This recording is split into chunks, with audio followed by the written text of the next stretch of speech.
Vamos dar seguimento à carta de 2 Coríntios, capítulo 5. Vou ler na NVI e vou ler na revista atualizada, porque a revista atualizada fala mais comigo, neste texto especialmente, do que a NVI. Então eu vou ler numa e noutra, tudo ok. Vamos lá. Versículo 1. Sabemos que se a nossa casa terrestre deste tabernáculo se desfizer, temos da parte de Deus um edifício, casa não feita por mãos, eterna nos céus. Paulo está usando a imagem, eu gosto mais da imagem do tabernáculo do que a NVI que vai dizer habitação temporária, apesar de ser óbvio que a NVI está falando. Mas o tabernáculo me remete à peregrinação do povo no deserto e fica muito evidente para mim, faz a imagem na minha cabeça, né? Fica visual a temporalidade desse corpo que Paulo está falando. Paulo está falando do nosso corpo como corpo que sofre desgaste, que é temporário, que morre, que perece. Então esse tabernáculo, essa habitação temporária, é disso que ele está falando. Então eu prefiro a imagem do tabernáculo, porque, como eu disse, remete a essa coisa da peregrinação, do montar e desmontar, daquilo que é temporário. Fica muito evidente a temporalidade para mim. E contraposto ao edifício, né? Tabernáculo, coisa temporária, habitação temporária, esse corpo, e edifício, uma coisa permanente. Paulo está falando de mortalidade e imortalidade. Então, ele fala que este corpo temporário, sujeito à morte, que desgasta, quando nós deixarmos este corpo, eu tenho garantia de imortalidade, eu tenho um edifício, uma habitação permanente preparada para mim pela mão de Deus nos céus. Versículo, vou ler a NVI só para poder fazer aqui a comparação, né? Mas eu acho que eu só vou fazer isso nesse primeiro versículo, depois eu vou seguir na revista atualizada. Se você quiser, você lê os dois, né? Porque perde um tempo. Eu estou aqui em Florianópolis, eu vim para um congresso aqui de mulheres e estou usando a internet do hotel, e até para mudar aqui as versões demora um pouquinho. O versículo 1 na NVI. Sabemos que se for destruída a temporária habitação terrena em que vivemos, temos da parte de Deus um edifício, uma casa eterna nos céus, não construídas por mãos humanas. Aí segue o versículo 2. Enquanto isso, gememos, desejando ser revestidos da nossa habitação celestial. É claro que a vida temporal, isso eu falei muito no vídeo anterior, deixei um destaque no Instagram sobre sofrimento. É claro que este corpo mortal, sujeito a todas as pressões da vida, das limitações que essa vida temporária tem, das limitações, das dores, das angústias,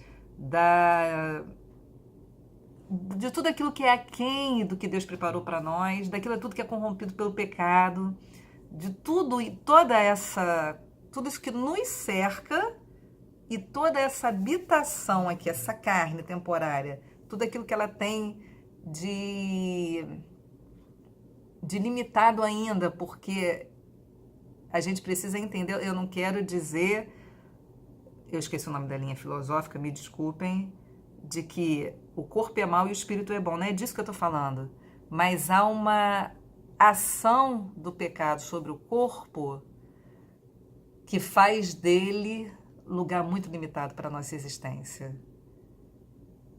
Você deve ter sentido já como isso aqui é pequeno demais, como isso aqui nos restringe, como a gente pode quase dizer que isso aqui é um cárcere. Nós fomos feitos para coisas maiores e superiores. E é essa comparação que Paulo está fazendo aqui, né? Que nós vamos receber, então, um outro lugar eterno, feito pela mão de Deus. Esse daqui também feito pela mão de Deus, mas corrompido pelo pecado. Aquele totalmente pleno. Ele está comparando a mortalidade e a imortalidade. 2. Enquanto isso, gememos, desejando ser revestidos da nossa habitação celestial. É claro que a gente deseja coisas superiores. A gente, se for fazer assim uma comparação para poder entender por que para o cristão o desejo de morte não é um desejo mórbido, porque o desejo de morte vem imbuído dessa consciência, desse saber que Paulo vai dizer que adiante, que é revelado pelo Espírito de Deus, que é um sinal de que temos o Espírito de Deus, é um desejo de experimentar o nosso lugar, coisa maior, de experimentar aquilo para que fomos feitos. Nós temos uma noção muito clara, ou deveremos ter, ou precisamos ter, não podemos nos distrair com as boas coisas deste mundo e pensar que aqui é a nossa habitação eterna. Não, aqui é tudo muito temporário e aquém do que Deus tem pra gente. Então todo cristão anseia pela morte, não no sentido mórbido, mas para finalmente experimentar tudo aquilo de eterno e grandioso que Deus tem pra gente. Então é disso que Paulo está falando. Olha, eu gemo porque eu desejo ser revestido de imortalidade. Se a gente, para ter aqui um paralelo positivo, né? Se você for pensar em afetividade, por exemplo, as coisas boas da nossa vida aqui, da nossa existência, dadas por Deus para nós. Se eu pensar no meu pai, por exemplo, quando eu lembro em afetividade, e meu pai, ele não era uma pessoa muito afetuosa, mas eu lembro da mão dele, ele tinha uma mão grande, né? Para mim, pelo menos, parecia ser grande. E a forma que eu sentia a afetividade vindo dele, o carinho, quando eu sentia, é quando ele pegava na mão para atravessar a rua, para andar na rua. Eu era uma criança muito medrosa, eu tinha medo de dormir sozinha. Eu era aquela criança que toda noite ia para o quarto dos pais. E depois que meus pais se separaram, eu ia para a casa do meu pai, depois eu fui morar com ele, mas quando eu ainda ia só para passar final de semana, ele arrumava a cama para mim do lado dele, no chão, e eu dormia agarrada na mão, né? Que era onde eu encontrava segurança e conforto para dormir. Então, do meu pai, por exemplo, era a mão que trazia esse sentimento. Mas a afetividade no sentido mais pleno, né? Que me dava assim, que eu reconheço como lugar de afetividade para mim, de descanso, de consolo, era o peito do Alexandre. Eu gostava muito de deitar a cabeça no peito. Era uma sensação de consolo e de conforto, mas nenhuma... Beijo de filho, gente. Beijo de filho é uma coisa deliciosa, abraço de filho, mas nenhuma dessas coisas se comparam àquilo que nossa alma vai experimentar quando estiver face a face com Deus. Não se compara. Então não é que a gente despreze essas coisas, não é que a gente deseje nos livrar desta coisa num sentimento negativo, não. É porque sabemos que há coisas muito maiores e superiores. Eu tenho uma sensação muito boa de plenitude quando eu estou no quintal da minha casa. Olhar para as plantas, olhar para os cachorros no quintal. Aquilo ali me passa uma sensação. Você deve ter esse lugar na sua vida, né? E quando os cachorros estão ali, mais ainda. Quando os filhos estão juntos, opa! Se os amigos estiverem juntos, é quase o céu. Se tiver um louvor tocando... Mas todas essas coisas maravilhosas da vida, dadas a nós por Deus, não se comparam àquilo que a gente vai receber em Cristo. Então não é que Paulo seja mórbido, não é porque Paulo, sofredor das coisas pelas quais passava, né? Toda a dor de abandono, toda a dor física, toda a perseguição. Lloyd Jones fala uma coisa que me marcou muito no comentário dele da Carta de Filipenses. Ele fala que Paulo era um intelectual no meio judeu. Ele era tido em alta conta, né? Paulo hoje seria, no Brasil, um professor da USP, ou alguém formado em Harvard, em Cambridge, Oxford. Paulo era o top dentro do povo judeu, dentro do sistema religioso do judeu, dentro daquilo que tinha de intelectualidade, de conhecimento, de posição mesmo social. Paulo era top. No momento em que Paulo é levado a ser apóstolo dos gentios, para quem circuncisão, lei, nada significava, aquele todo conhecimento prévio de Paulo era lixo, era refúgio, ele mesmo vai dizer isso, né? Não considero, né, nada que eu tenha como elevado. Então, quer dizer, na hora que ele vai para o meio dos gentios e aquilo não significa nada, por todas essas coisas Paulo passou, mas não é porque ele, no meio dos gentios, era um tagarela, como já foi chamado, as muitas letras te fazem delirar, não se via às vezes sabedoria nele. Agora, na igreja de Coríntios, sendo questionado sua autoridade, sua eficácia, ele tendo que mostrar que a eficácia dele realmente não está na aparência dele, não está na oratória dele, mas não é porque ele passava por essas coisas, que ele desejava a morte, porque enquanto ele viveu, ele vai dizer que adiante, a vida tinha um sentido. O viver é Cristo e o morrer é lucro. Mas não é por causa das dores somente. É claro que isso tudo também nos faz ansiar pelo que é eterno. Mas é porque ele tinha, e nós também temos, porque isso quem nos dá, deu a ele e dá a nós, é o Espírito de Deus, esse pensamento que nos leva para coisas elevadas. Vou seguir aqui porque isso vai ficar mais claro aqui adiante. E aí ele vai dizer, enquanto isso gememos, desejando ser revestidos da nossa habitação celestial, porque é coisa maior, superior, melhor, porque estando vestidos não seremos encontrados nus. O que é isso aqui que Paulo está falando? Nós, quando comparecermos diante de Deus, nós estaremos com a justiça de Cristo nos vestindo. Nós não compareceremos nu como o incrédulo. A gente tem que ter muito claro, isso fica claro na parábola que Jesus conta da boda, de que a pessoa não aparece na boda com a roupa apropriada. Então, nós só ansiamos por essas coisas porque nós temos convicção pela fé de que seremos vestidos da justiça de Cristo. Cristo nos comprou essa nova habitação.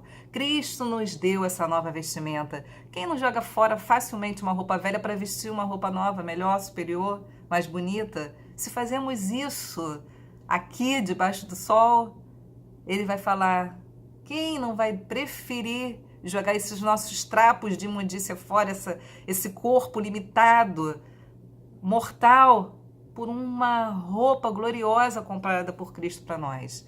Nós, os cristãos, não apareceremos nus diante de Deus. Apareceremos vestidos, com a roupa apropriada, roupa inimaginável para a gente. Agora, o incrédulo não. O incrédulo vai ter aquela sensação que Adão e Eva tiveram. Né? Eles perceberam que eles estavam nus no momento em que pecaram. O pecado, então, desnuda diante de Deus, você aparece nu sem ter nada a oferecer. O cristão vai aparecer com a glória de Cristo, com a justiça de Cristo. É totalmente diferente aquilo que tem preparado para aqueles que creem, né? E vamos seguindo. Versículo 4. Pois enquanto estamos nessa casa, gememos e nos angustiamos, novamente ele vai dizer, porque não queremos ser despidos, mas revestidos da nossa habitação celestial. Não é só que eu quero o despido aí, no caso, a morte, não é só que eu queira experimentar a morte, é porque eu tenho certeza da imortalidade. Ninguém quer experimentar da morte, todo ser humano anseia pela vida. A gente vê até que uma diferença muito grande entre o cristão, o crédulo em Cristo, né, em Deus, e o incrédulo não cristão, é que às vezes a vida assim está muito ruim para o incrédulo, mas ele persevera nesse desejo de vida, nós não. Nós, estando bom ou ruim, nós ansiamos pela morte neste prisma que eu acabei de falar, né? Por essa mudança de roupa, por essa nova habitação superior. Quem não deseja mudar de uma casa inferior para outra melhor, acho que não preciso mais insistir nesse ponto, né? Acho que já ficou claro. Na revista atualizada ele vai dizer, pois na verdade o que estamos neste tabernáculo, nessa condição mortal, gememos, angustiado, não porque queremos ser despido, não é porque a gente deseja o despir é a morte. Não é só isso, é porque ao sermos despidos, seremos revestidos de nova natureza, de corpo glorioso, que Apocalipse fala lindamente sobre isso, né? Não haverá mais choro, nem dor, nem doença, nem angústia, nem falta. Você não vai sentir falta de absolutamente nada, você vai estar pleno diante de Deus. Não queremos ser despidos, mas revestidos, para que o mortal seja absorvido pela vida. Ora, foi o próprio Deus quem nos preparou para isto, outorgando-nos o penhor do Espírito. Todas essas coisas só fazem sentido para aqueles cuja habitação, aqueles que somos, meu pai, que dificuldade, aqueles que somos a habitação do Espírito de Deus. Porque Se algum incrédulo ver esse vídeo, que sentido tem dizer que nós ansiamos a morte? Que não há nada de mais grandioso que exista aqui que se compare ao que nos espera. Que esse lembrete permanente de que nós somos temporários é coisa que vem de Deus, para que a gente não se iluda, nem gaste tempo, nem perca a nossa expectativa nas coisas maiores que Ele tem para nós. Isso tudo é coisa que vem do Espírito de Deus. Versículo 6. Temos, portanto, sempre bom ânimo, sabendo que enquanto no corpo estamos ausentes do Senhor. Ora, com toda essa consolação, com toda essa perspectiva, com toda essa esperança, nós temos bom ânimo. Falei tudo sobre sofrimento no vídeo anterior, sobre as angústias, sobre como nos encontramos, mas aqui a gente pode substituir esse versículo por um que eu acabei de falar. O viver é Cristo, o morrer é lucro. Enquanto estamos aqui, queremos viver para a glória de Deus, para que o nome dele seja exaltado, para que essas coisas que eu falo aqui nesse vídeo não pareçam loucas, mas que façam sentido para você, que o Espírito Santo te alcance, te revele, te mostre essas coisas, que a vida aqui, por melhor que esteja, por mais que coisas maravilhosas você tenha experimentado, não é nada comparado àquilo que nos espera. A imortalidade é para a imortalidade que nós fomos feitos. Nós não fomos feitos para isso. Isso aqui é pedaço. É o começo da imortalidade, mas é pedaço pequeno. Há coisas maiores e superiores. Então ele vai falar, olha, sempre bom ânimo, sabendo que enquanto no corpo estamos ausentes do Senhor, visto que andamos por fé e não pelo que vemos. É como ser ausente do Senhor, se os salmos dizem que se eu subir ao céu, Deus está, se eu descer ao mais profundo abismo, Deus também ali está. A gente tem que entender aqui que é um outro tipo de ausência que Paulo está falando. Deus sustenta a nossa vida. O pastor querido usa muita expressão, é Ele que sustenta o nosso batimento cardíaco. Ele que nos enche com esse Espírito Santo, essa habitação poderosa em nossa vida. Nesse sentido, Ele é muito presente. Mas Ele é ausente face a face. Eu ainda não vejo a face de Deus. Por isso que Ele diz aqui, ó, Ele não está visível porque eu ando pela fé e não pelo que eu vejo. Há uma presença de Deus que é suficiente para mim, numa medida de mortalidade, mas o meu olho da fé vê coisas ainda maiores e superiores que eu vou experimentar. Eu vou ver Deus face a face. Já falei no outro vídeo que não há nada que os nossos olhos naturais vejam que se compare a isso. Mas os nossos olhos da fé já antevêm essas coisas. Por isso que aqui, ó, estamos ausentes do Senhor, visto que andamos por fé e não pelo que vemos. Estamos ausentes dos olhos físicos, mas os olhos da fé já veem todas essas coisas. Ai, Jesus. Entretanto, estamos em plena confiança, preferindo deixar o corpo e habitar com o Senhor. É claro que preferimos habitar com o Senhor, para quem fomos criados, Pai bondoso, generoso. Aquela palavra de Jesus, né? Se vós sendo maus, dão coisas boas a seus filhos, muito mais o nosso Pai do céu. Muito mais, é incomparável. É incomparável. É por isso que também nos esforçamos, quer presentes, quer ausentes, para lhe sermos agradáveis. Ou seja, quer vivos, presentes, né? Quer mortos, quer vivos, quer mortos, em qualquer condição em que estivermos, a nossa vida é para o louvor e para a honra e glória do Senhor. Já começou aqui com toda a limitação, com muita luta que a carne, o mundo e o diabo, nosso inimigo, já falei dele também no vídeo anterior. Por mais que essas três coisas, os três grandes inimigos da nossa comunhão com Deus, né? O mundo, a carne, o diabo, por mais que todas estas coisas militem contra nós, nós insistimos pelo poder do Espírito Santo, nós insistimos em viver para a honra, louvor e glória do Senhor. Agora e para todo sempre, quer ausentes, quer presentes, quer ausentes, para todo sempre. Porque importa que todos nós compareçamos perante o tribunal de Cristo, para que cada um receba segundo o bem ou o mal que tiver feito por meio do corpo. Verá um dia nesse encontro em que todas as coisas que a gente tiver feito nós vamos dar conta.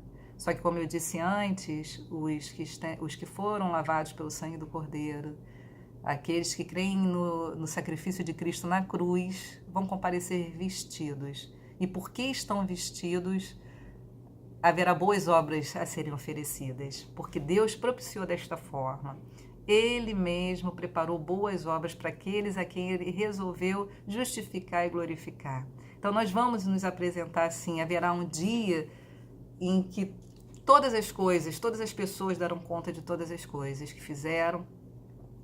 Não há um ciclo eterno, nós cremos num fim onde todas as coisas vão ser plenamente recompensadas. A justiça de Cristo vai ser recompensada em nós, né? Quando Cristo nos salvou, nos comprou, nos redimiu, Ele nos colocou numa condição de ter boas coisas a oferecer a Deus, de comparecer diante de Deus com mãos cheias, não por mérito nosso, não para salvação. Quem nos salva é Cristo, mas que bendito privilégio poder aparecer diante de Deus com boas coisas para oferecer para eles. Os incrédulos, além de não terem nada para oferecer, ainda aparecerão nus diante de Deus.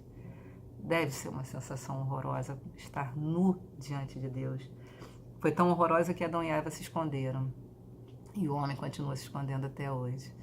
Enfim, eu vou parar o 5 aqui, porque ele já fala de coisas grandiosas demais. Depois eu vou fazer um outro vídeo continuando. Eu tenho experimentado coisas belíssimas nesses dias aqui em Florianópolis. Meus amigos me levaram para ver lugares lindos, comida gostosa, companhia maravilhosa de irmãs. Vou participar de um congresso que eu tenho certeza que vai ser presença de Deus maravilhoso, bênção na minha vida. Mas nada disso se compara. Não se deixe distrair por coisas menores. Que o Espírito do Senhor te faça ver as coisas maravilhosas e grandiosas e que você não limite o seu olhar à vida debaixo do sol, mas olha para cima, para o céu. De lá vem grandes coisas para nós.